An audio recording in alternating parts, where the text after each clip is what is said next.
instructor Shelton. Today, we have an educator on the line, Miss Ashley Sessions. How are you doing, Ashley? I am well, thank you. I'm happy to be here. Thank you. All right, so tell us a little bit about yourself.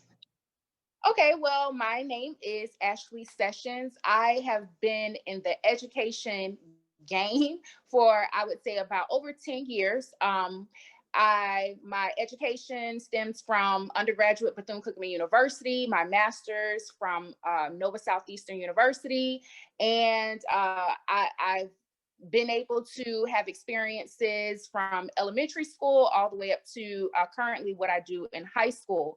So that's just a little bit about myself, briefly. Okay, Ashley, in what subject area do you teach? I am currently a 10th grade English ELA teacher. Oh, okay. If you're ELA, then that means you might have some English tips for us to help us out because students struggle with reading and writing and especially essay formatting. So go ahead and share with us what's something that you do that helps your students be interactive and get the essay down. Well, I would start here. Now that we are in this pandemic all over the world, we all know that everything has turned into virtual. So before the virtual world came into existence as it is now, it was so much easier to be able to teach students by paper and pencil. Right. However, now, as innovative teachers, we had to come up with different styles, different techniques, different strategies to get the students engaged and get the students in a position to buy into what you're selling virtually. So what I would do, number one, and I just want to preface what I'm getting ready to say with this. One, you have to build relationships with students. That's Yes. number one. Outside of just your strategies, outside of your skills, because you can know everything. You can know how to structure an essay. You can come up with a planning, a pre-write frame for the kids. But if they don't trust you, if they're not buying into what you're selling, it's going to be difficult. So with that being mentioned, I would say the first thing that I would do to teach essay writing is to make sure that you have a pre-write frame. A lot of educators would argue that that there's no structure to writing.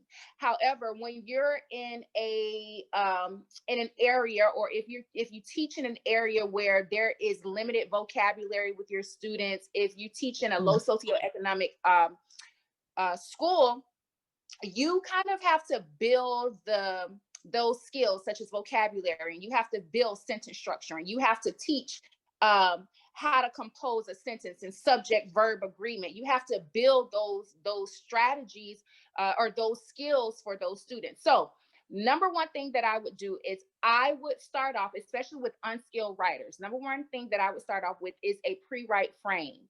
I would start off with teaching how to write an introduction. I would teach them how to strategically come up with 3 body paragraphs, because now Mm. people are getting away from the 4 paragraph essays. Now they're Yes. teaching 5 paragraph, 5 paragraph, 5 paragraph. So I would teach um, the 3 body paragraphs and then the conclusion. But here's the thing, some may also argue you don't teach that in isolation. You don't teach, okay, just the intro paragraph in isolation. You don't teach just the body paragraph in isolation. You don't teach just the conclusion in isolation. However, I want to make it very clear for beginner teachers to make sure that you just kind of get the background of the students, and the levels of the students, if they're able, how well they're able to write, how they're able to compose Hmm. paragraphs on anything. So my tip would be, one, just to make sure that your students are buying into what you're selling as far as teaching them virtually. Two is to make sure that you teach them pre-writing skills or pre-writing strategies first. And then 3, you can finally release it. And we sometimes call it gradual release, but you can release what you've taught them to see if they have retained the information that you have taught them. Those are excellent tips. Excellent. I mean, I can tell you that building relationships with them, that part of the puzzle, absolutely gets them engaged in what you have to say, because if they don't have a relationship with you, they don't really care. So that building relationships is huge. And then the pre-writing frame, I also am an instructor that teaches in isolation, because sometimes one of the things that they struggle with is starting. How do I start? How do I get an introduction? How do I frame my thesis? What is it that I do? Well, what do I put here? How do I? So teaching in isolation, I know I get in trouble sometimes for teaching in isolation, but I'm okay with that because it helps them build their own skills. I think that is an absolute excellent tip. You gave us three very important points.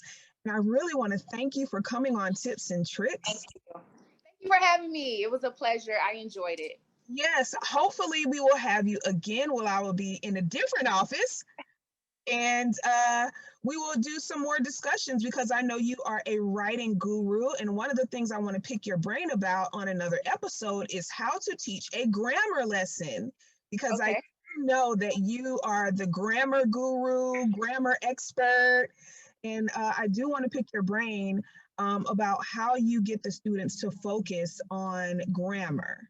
So that is it for this episode of Tips and Tricks. We'll see you later. Thank you so much.